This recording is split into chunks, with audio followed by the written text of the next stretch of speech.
Yeah, so guys, while we're waiting for the chicken to cook, this cooking, every time I'm cooking actually, it reminds me of something that happened to me a few years back. Real life stories, real life experience. Okay? I'll tell it to you while I'm waiting. So one day, when my first son was two and a half years old, I dropped him off to nursery, and that was a half day nursery. Those days they used to do half day, so you drop them at like 9 o'clock and then you come and get them like at 12:30.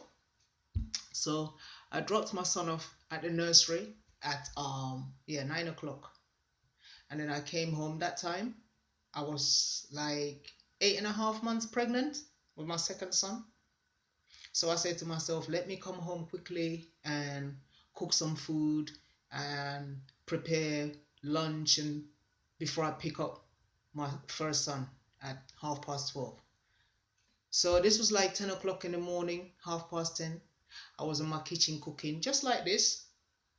And then I was just standing at the cooker cooking. And then when I looked at my kitchen door, and I saw my dad standing and leaning on my kitchen door in real life, right? And the funny thing is, my dad lived in Africa.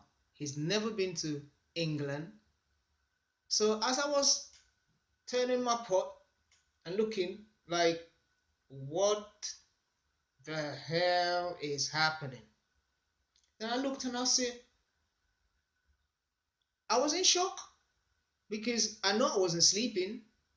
I knew I wasn't dreaming. So I was saying to myself, but what's my dad doing in England? And he's never been to England before.